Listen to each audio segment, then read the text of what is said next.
जय Hind 10th class. चलिए इस वीडियो में नया चैप्टर स्टार्ट करने वाले हैं। अध्याय है 9, त्रिकोणमिति के अनुप्रयोग पढ़ने वाले हैं अपन। त्रिकोणमिति के अनुप्रयोग, त्रिकोणमिति नाम का चैप्टर अपन पहले पढ़ चुके हैं, उसी से जुड़ा हुआ है ये चैप्टर। हाइट एंड डिस्टेंस, ऊंचाई और दूरी, ऊंचाई और दूरी जिसे पढ़ना है, त्रिकोणमिति के अनुप्रयोग नाम का ये चैप्टर है। तो त्रिकोणमिति का उपयोग सबसे ज़्यादा किया जाता है किसी वस्तु, किसी चीज़ की दूरी ज्ञात करने में या ऊंचाई ज्ञात करने में। जैसे किसी बिल्डिंग की ऊंचाई ज्ञात करनी है, पर्वत की ऊंचाई ज्ञात करनी है तो त्रिकोणमिति का उपयोग किया जाएगा। या कहीं पर अपन खड़े हैं किसी ऊंचाई पर और उससे कहीं दूर नीचे कोई वस्तु रखी है, उसकी दूरी ज्ञात करने में किया जाएगा।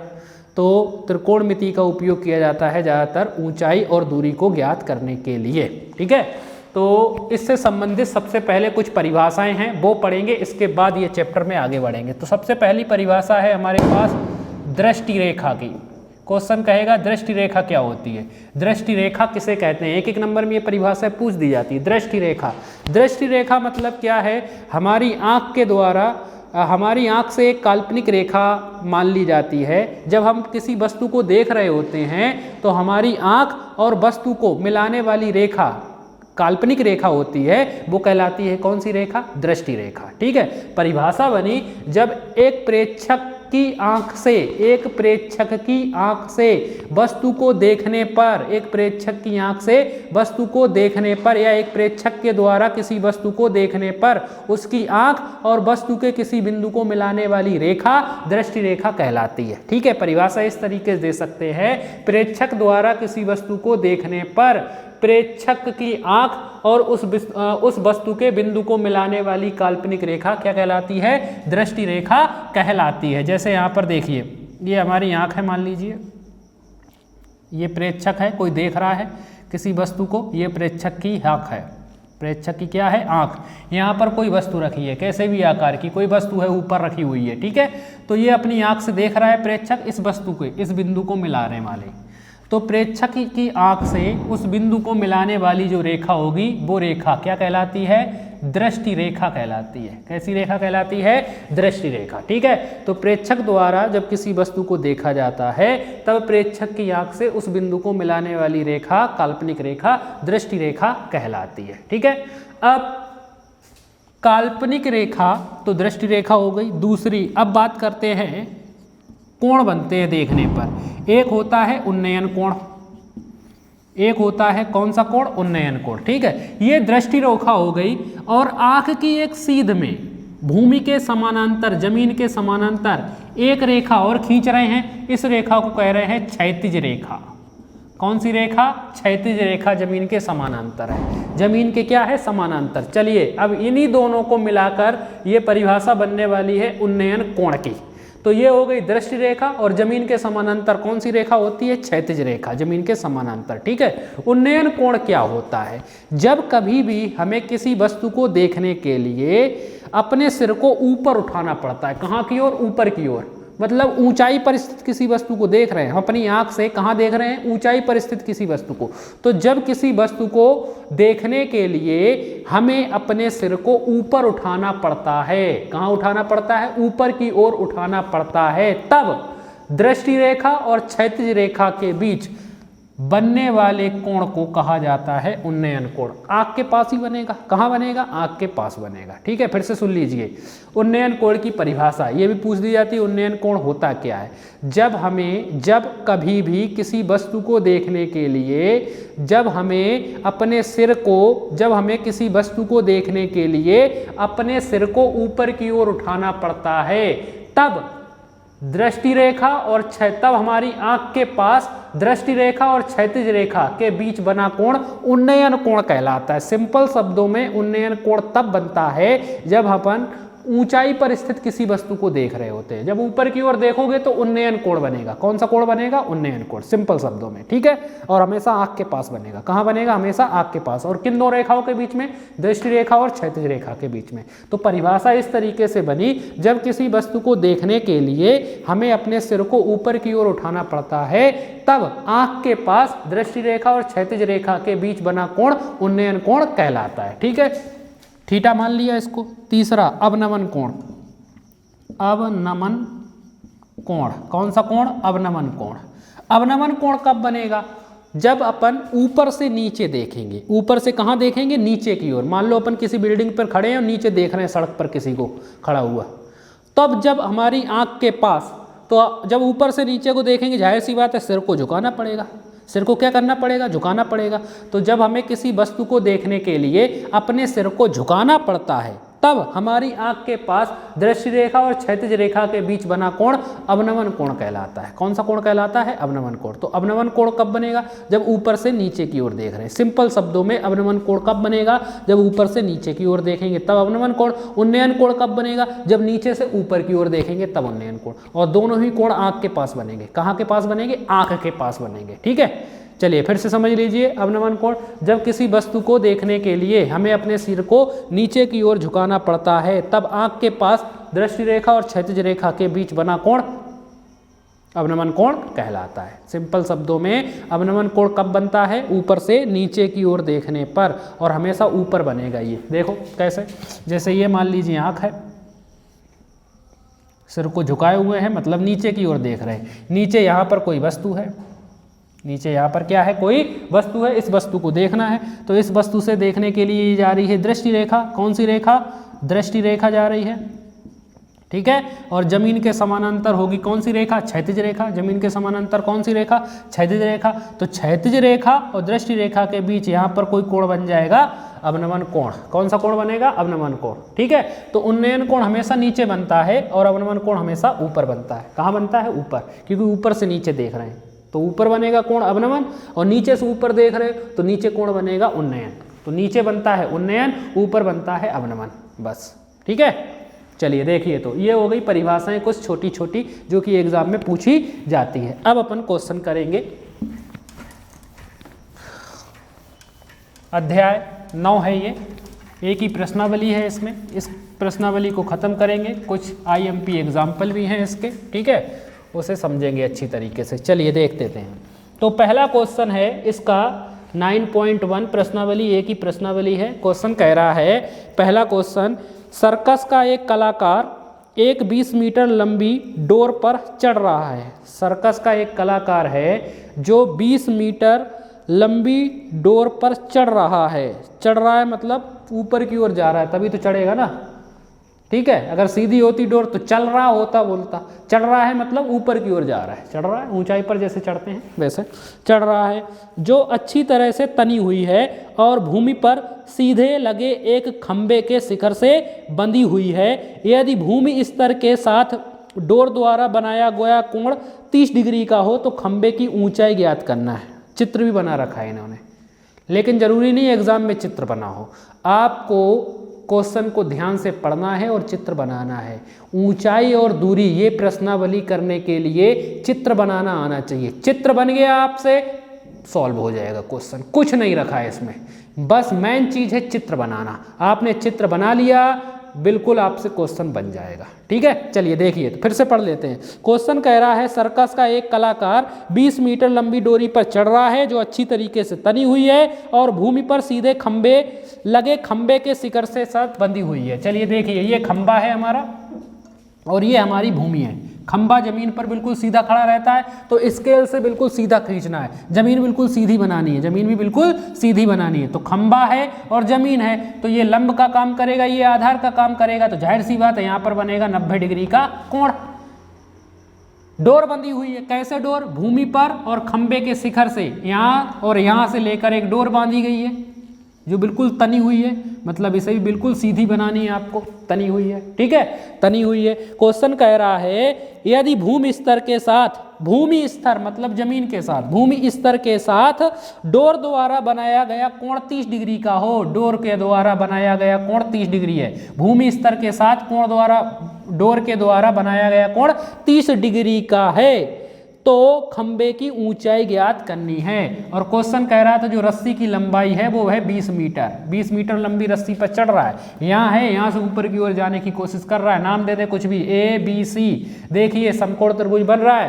क्वेश्चन कह रहा था खंबे की ऊंचाई ज्ञात करनी है। ये रहा खंबा, इसकी ऊंचाई नहीं पता, कितनी मान लें? H मीटर मान लें। कितनी मान लें? H metre. कितनी मान ली? H metre. इसी तरीके का चित्र बन जाएगा।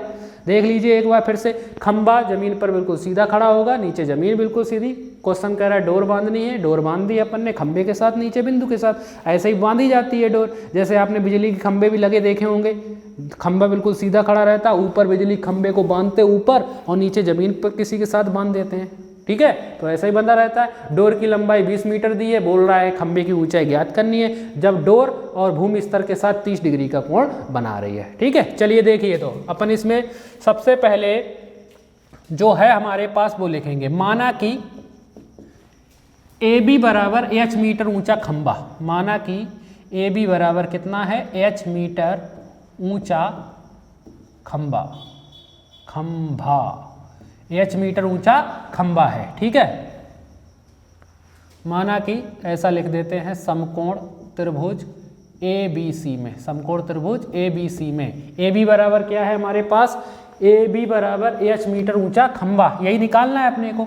इसके बाद AC बराबर है 20 मीटर लंबी डोर, 20 मीटर लंबी डोर, या डोर की लंबाई भी लिख सकते हैं, ठीक है। और कोण C पर कोण कितना बन रहा है, 30 डिग्री, C पर कोण बन रहा है इसलिए C को बीच में लिखेंगे। क्या लिखेंगे इसे, कोण ACB, या लिख सकते हो BCA, जहां कोण बनता है उसको बीच में लिखना होता है। तो कोण ACB बराबर बन रहा है कितना, 30 डिग्री का, सॉरी 30 मीटर बोल दिया, 30 डिग्री का।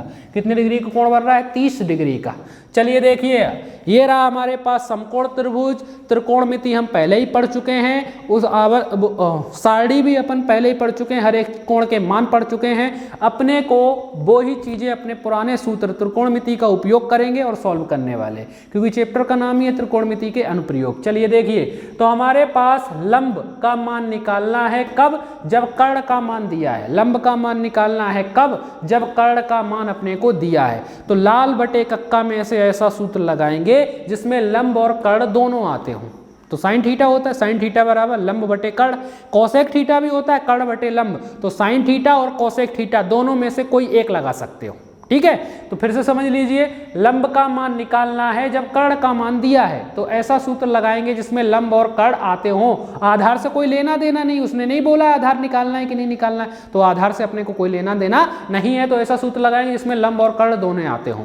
तो साइन थीटा है, तो ये लिखा मैंने यहाँ पर, समकोण त्रिभुज ABC में साइन थीटा लगा रहे हैं। साइन थीटा बराबर क्या सूत्र होता है, लंब बटे कर्ण। साइन थीटा बराबर लंब बटे कर्ण। साइन थीटा की बात करें, थीटा का मान 30 डिग्री है, 30 डिग्री का कोण बन रहा है, बराबर लंब का मान हमारे पास h है, बटे में कर्ण का मान हमारे पास 20 मीटर है। यही है साइन 30 डिग्री का मान कितना होता है, साइन 30 डिग्री का मान 1/2 बराबर h बटे में 20, ये होता है। तो ये गुणा कर दो, 20 का गुणा 1 में, 20 एकम 20 बटे में 2 बराबर को उस तरफ बचा h। 2 से 20 कितनी बार कट जाएगा, 10 बार। तो 10 बराबर आया h, या h बराबर आया 10 मीटर। बात एक ही है ना, 10 बराबर h या h बराबर 10 मीटर। तो नीचे लिख देंगे, अतः खंबे की ऊंचाई 10 मीटर है। अतः खंबे की ऊंचाई कितनी है, 10 मीटर है। खंबे की ऊंचाई 10 मीटर है, ठीक है। ये हो गया हमारा पहला क्वेश्चन। फर्स्ट क्वेश्चन कंप्लीट, अध्याय 9.1 का। खंबे की ऊंचाई आई 10 मीटर। चलिए आगे बढ़ते हैं। ये रहा डस्टर हमारे पास। दूसरा क्वेश्चन सेकंड क्वेश्चन पढ़ते हैं। सेकंड क्वेश्चन क्या कह रहा है उसे पढ़ते हैं अपन। चलिए देखिए, तो ध्यान से समझते चलना इन क्वेश्चन को, बहुत सरल है, कुछ है नहीं इनमें ऐसा। त्रिकोणमिति पुराने सूत्र याद होना चाहिए। क्वेश्चन कह रहा है, आंधी आने से एक पेड़ टूट जाता है और टूटा हुआ भाग इस तरह मुड़ जाता है कि पेड़ का शिखर जमीन को छूने लगता है। देखिए, आंधी आने से पेड़ टूट गया। पेड़ जो है जमीन पर बिल्कुल सीधा खड़ा रहता है, इस तरीके से मान लीजिए ये पेड़ है, ये जमीन पर खड़ा हुआ था। क्वेश्चन कह रहा है, आंधी आई, पेड़ टूट गया। आंधी आई, पेड़ मान लो यहाँ से ऐसे टूट गया और दूर था ऐसा, ये ठीक है। यहाँ से क्या हुआ, टूट गया। टूटा तो वो जमीन पर गिरा, और कैसा गिरा जमीन पर कि उसका जो ऊपरी वाला सिरा था, ये जो सिरा था वो जमीन को छूने लगा है ऐसे। ये इस जमीन को क्या हुआ है, छूने लगा। ये गिरा और ये जमीन को छुआ है। टूटे हुए पेड़ तो सबने देखे होंगे, ठीक है। तो ये खत्म। इस तरीके का चित्र बनेगा, ठीक है। बाकी पेड़ खड़ा रहेगा, जो टूटा है वो जमीन पर गिर गया है। क्वेश्चन कह रहा है इस तरह मुड़ जाता है, पेड़ का शिखर जमीन को छूने लगता है और इसके साथ 30 डिग्री का कोण बनाता है। इसके साथ यानी जमीन के साथ 30 डिग्री का कोण बनाता है। पेड़ के पाद बिंदु की दूरी, पेड़ के पाद बिंदु, ऊपर होता है पेड़ का शिखर, नीचे वाला ये पाद बिंदु कहलाता है। निचला वाला शिखर किसी का भी पाद बिंदु कहलाता है, ठीक है। पाद बिंदु की दूरी जहां से पेड़ का शिखर जमीन को छूता है, ये पाद बिंदु की दूरी जहां से, मतलब यहां से नापना है। कौन सी दूरी तक? जहां पर पेड़ का जो शिखर था वो इसको छू रहा है जमीन को। क्वेश्चन कह रहा है ये दूरी 8 मीटर है। ये दूरी कितनी है? 8 मीटर। यहां से लेकर यहां 8 मीटर है। पेड़ की ऊंचाई ज्ञात करनी है। पेड़ की क्या ज्ञात करनी है? ऊंचाई। पहले तो नाम दे दें A B C। पेड़ जमीन पर बिल्कुल सीधा खड़ा रहता है, यानी यहाँ बनेगा 90 डिग्री का कोण। ये होगा लंब, ये होगा आधार, ये होगा कर्ण, क्योंकि 90 डिग्री के सामने एक भुजा होती है लंब, थीटा के साथ 90 डिग्री के सामने एक भुजा होती है कर्ण, थीटा के सामने भुजा होती है लंब, बचा हुआ आधार। क्वेश्चन कह रहा है पेड़ की ऊंचाई ज्ञात करनी है। तो देखो पेड़ की टोटल ऊंचाई कितनी है। 2 ऊंचाई में पेड़ बट गया, एक तो ये खड़ा रहा वो, दूसरा जो टूट कर गिरा था वो। मतलब पेड़ की टोटल ऊंचाई AB प्लस AC, इतने में इतना और जोड़ देंगे, टोटल ऊंचाई पता चल जाएगी। नहीं पता अपने को, ये ऊंचाई अपन मान लेते हैं इतनी H मीटर, और ये जो ऊंचाई है इतनी मान लेते हैं X मीटर। 2 ऊंचाई हो गई, पेड़ 2 लंबाइयों में बट गया है अपने पास, ठीक है। तो पेड़ की टोटल ऊंचाई कितनी होगी? X प्लस H या S प्लस H मीटर, इनसे और इतना जोड़ देंगे तो पेड़ की टोटल ऊंचाई पता चल जाएगी। यही हो रहा है ना। कुछ पेड़ खड़ा है, उसकी ऊंचाई अपन ने H मीटर मान ली, जो टूट के ऐसा जमीन को छू रहा है उसकी लंबाई अपन ने X मीटर मान ली, ठीक है। तो अपन ने जो माना है वो लिख लेते। सबसे पहले माना कि समकोण त्रिभुज, नाम दिया है ABC में AB बराबर अपन ने माना है H मीटर, AB बराबर H मीटर माना, AC बराबर X मीटर माना, AC बराबर कितना? X मीटर माना, और AB प्लस BC यानी AB,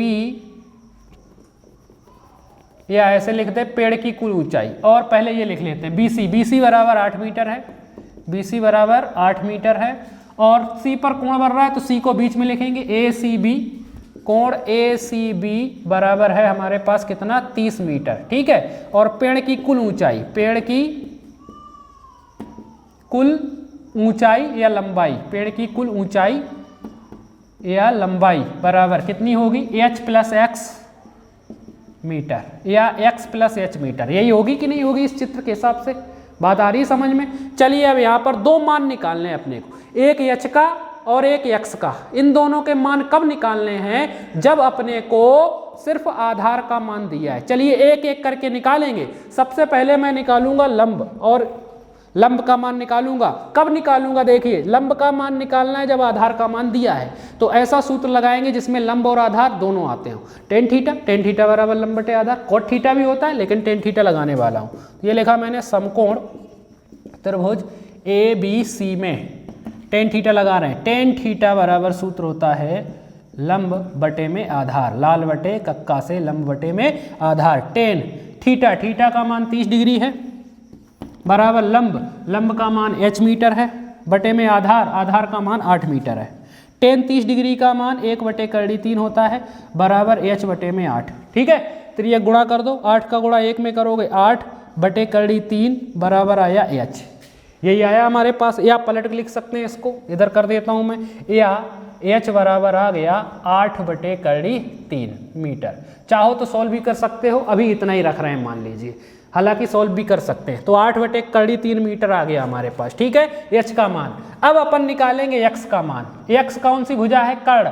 कर्ण का मान निकालना है कब? जब आधार का मान दिया है। तो ऐसा सूत्र लगाएंगे जिसमें लंब और कर्ण और आधार का मान आता हो, कर्ण और आधार का मान आता हो। कर्ण और आधार लगा देते हैं। कर्ण और आधार किस में आएंगे? लाल बटे कक्का से, लाल बटे कक्का से, लाल बटे कक्का लगाएंगे। और लाल बटे कक्का में कौन कौन सी भुजाएं लेनी है? कर्ण और अपने को कौन सा लेना है? आधार। तो कर्ण और आधार किस में आते हैं? कर्ण और आधार आते हैं कॉस में।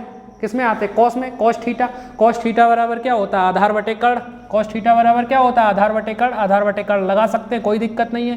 तो ये लिखा समकोण त्रिभुज ABC में कॉस थीटा बराबर क्या सूत्र होता है, आधार बटे में कर्ण।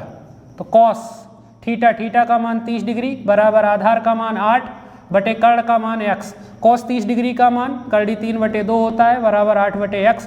त्रियक गुणा x का गुणा कर्डी 3 में करोगे x कर्डी 3 बराबर 2 का गुणा 8 में होगा 16, गुणा में है कर्डी 3 तो भाग में चला जाएगा कर्डी 3, तो x का मान आ गया हमारे पास 16 बटे कर्डी 3 मीटर आ गया।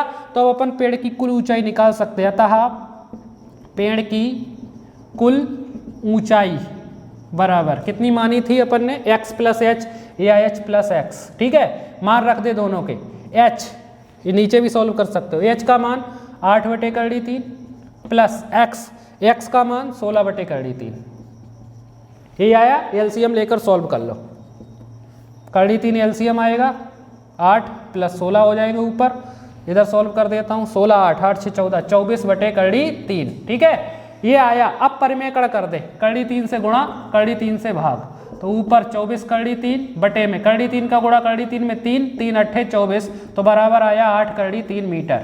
तो अतः पेड़ की कुल ऊंचाई 8 कर्डी 3 मीटर होगी। बात आ रही समझ में, 8 और से कितने हो गए थे, 16 और 8 24 बटे कर्डी 3। इसके बाद ये कर दिया है परिमेय, बताया था मैंने आपको परिमेय करना। तो पेड़ की कुल ऊंचाई 8 कर्डी 3 मीटर होगी आंसर। जल्दी बता दिया है क्योंकि टाइम थोड़ा ख़त्म हो रहा था इस वीडियो का, इसलिए, ठीक है ना। चलिए तो यहीं पर ख़त्म करते हैं इसको। जय हिंद।